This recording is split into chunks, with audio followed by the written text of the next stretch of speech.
Hello students, আমি প্রীতি ma'am জ্ঞানজ্যোতি coaching সেন্টারের পক্ষ থেকে তোমাদের সকলকে জানাই আরও একবার স্বাগত। তো আজকে আমি তোমাদের সঙ্গে যে টপিকটা নিয়ে আলোচনা করব সেটা হচ্ছে জৈন ধর্মের মূল নীতিগুলো কি ছিল। ঠিক আছে, কি কি ছিল সেই বিষয় নিয়ে তোমাদের সঙ্গে বিস্তারিতভাবে আলোচনা করব। তো চলো দেরি না করে আলোচনা শুরু করছি।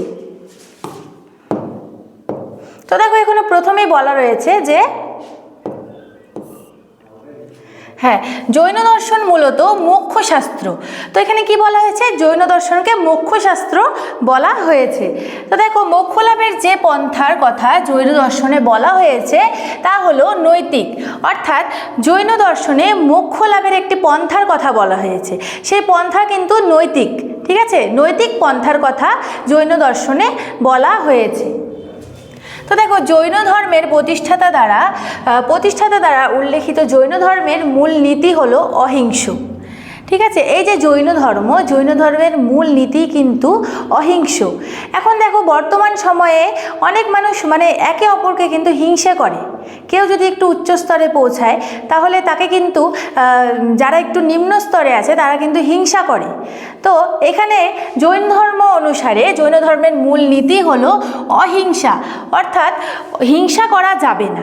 ঠিক আছে, তো দেখো, জৈন ধর্মের শিক্ষা অনুসারে মানুষ, কীটপতঙ্গ, প্রাণী, গাছপালা, পাথর, দেখো এখানে কিন্তু পাথরের কথাও বলা হয়েছে।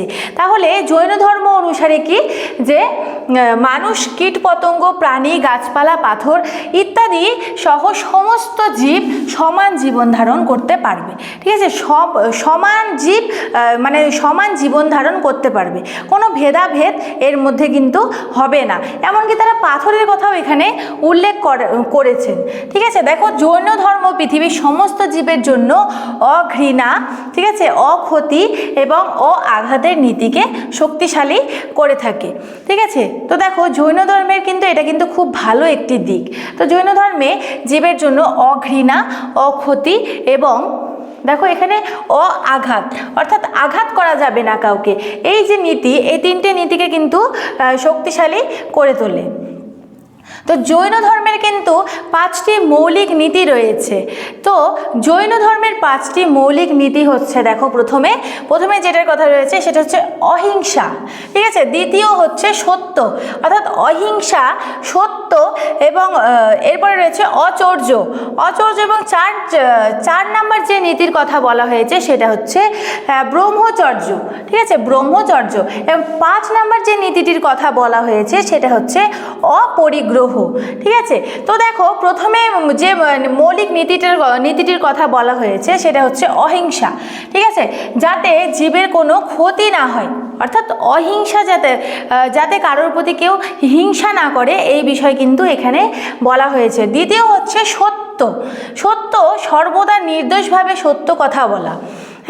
নির্দোষভাবে সত্য কথা বলো, সেজন্য দেখো, শিশু যে থাকে, একটা শিশু কিন্তু সর্বদাই সত্য কথা বলে, তার মনে কিন্তু কখনো পাপ বা কোনো কিছু থাকে না। তাই এখানে দেখো, জৈন দর্শনের মৌলিক নীতি অনুসারে সর্বদা নির্দোষভাবে সত্য কথা বলার কথা এখানে বলা হয়েছে। তো 3 নাম্বার যেটা রয়েছে সেটা হচ্ছে অচর্য, অর্থাৎ চুরি করা যাবে না, অর্থাৎ এমন কিছু না নেওয়া যা স্বেচ্ছায় দেওয়া হয় না। অর্থাৎ আমাকে যদি কেউ স্বেচ্ছায় কোনো জিনিস না দেয়, তাহলে আমি যদি সেই জিনিসটা নিয়ে নেই তাহলে কিন্তু এটা চুরি বলা হয়। অর্থাৎ স্বেচ্ছায় যদি কেউ কিছু না দেয় তাহলে সেটা কিন্তু নেওয়া কখনোই উচিত না জৈন ধর্মের মূল নীতি অনুসারে। ঠিক আছে, তো এরপরে দেখো ব্রহ্মচর্য।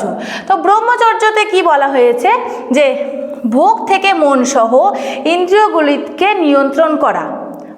দেখো, আরেকবার আমি বলছি, এখানে ভোগ থেকে মন সহ ইন্দ্রিয়গুলিকে নিয়ন্ত্রণ করা, অর্থাৎ ভোগ বলতে কিন্তু এখানে লোভের কথা বলা হয়েছে। অর্থাৎ অনেকের লোভ থাকে যে এটা আমাকে পেতে হবে বা কোনো কিছু লোভ থাকে, তো এখানে ভোগ থেকে মন সহ ইন্দ্রিয়গুলিকে নিয়ন্ত্রণ করার কথা বলা হয়েছে। এরপরে 5 নাম্বার যেটা রয়েছে সেটা হচ্ছে অপরিগ্রহ। ঠিক আছে, অর্থাৎ অধিগ্রহণ বা অবস্তুবাদ। ঠিক আছে, অবস্তুবাদ। তো মানুষ স্থান এবং বস্তুগত জিনিস থেকে বিচ্ছিন্ন হওয়া। হ্যাঁ, যে বস্তুগত যে লোভ থাকে বা বস্তুগত জিনিস থাকে সে থেকে মানে সেটার থেকে বিচ্ছিন্ন হওয়া।